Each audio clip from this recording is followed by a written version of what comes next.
మొదటగా ఈ వీడియోలో మనం భగవద్గీత అధ్యాయము 8 శ్లోకము 24ను పరిశీలిద్దాం. ఆత్మ ప్రయాణం గురించి వివరిస్తూ శ్రీకృష్ణుడు యోగులు శరీరాన్ని విడిచిపెట్టే 2 మార్గాల గురించి చెబుతున్నారు. మొదటగా ఈ పవిత్ర శ్లోకాన్ని భక్తితో విందాం. అగ్నిర్జ్యోతిరః శుక్లః షణ్మాసా ఉత్తరాయణం తత్ర ప్రయాతా గచ్చంతి బ్రహ్మవిదో జనాః. ఈ శ్లోకం అర్థం ఏమిటంటే శ్రీకృష్ణుడు ప్రకాశవంతమైన మార్గం గురించి వివరిస్తున్నాడు. పరమాత్మ తత్వాన్ని తెలుసుకున్న బ్రహ్మజ్ఞానులు అగ్ని, కాంతి, పగటివేళ, శుక్లపక్షం మరియు సూర్యుడు ఉత్తర దిశగా పయనించే ఉత్తరాయణ కాలంలో శరీరాన్ని విడిచిపెడితే వారు తిరిగిరాని బ్రహ్మలోకాన్ని పొందుతారు.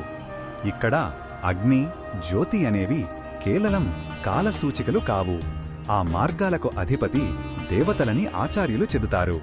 ఈ శ్లోకంలో ఉన్న భావం మనకు ఏమి చెబుతుందంటే నిష్ఠతో సాధన చేసేవారికి అంతిమ గమ్యం ఎంత ఉజ్వలంగా ఉంటుందో ఇది తెలియజేస్తుంది.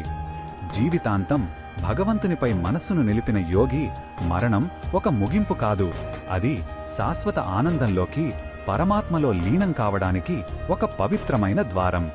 ఈ బోధనను మన దైనందిన జీవితంలో ఎలా ఉపయోగించుకోవచ్చంటే మనం ఎప్పుడు మరణిస్తామో నిర్ణయించుకోలేము, కానీ మన జీవితాన్ని జ్ఞానంతో, సాత్విక గుణాలతో ధర్మబద్ధంగా గడపాలని ఈ శ్లోకం సూచిస్తుంది. మన చైతన్యాన్ని ఎల్లప్పుడూ ఉన్నతంగా దైవం వైపు ఉంచుకోవడం ద్వారా అంతిమ క్షణం ఎప్పుడు వచ్చినా మన ఆత్మ వెలుగువైపు ప్రయాణిస్తుంది. మరిన్ని భగవద్గీత శ్లోకాల అర్థాన్ని తెలుసుకోవాలంటే మా తదుపరి వీడియోలను తప్పకుండా చూడండి.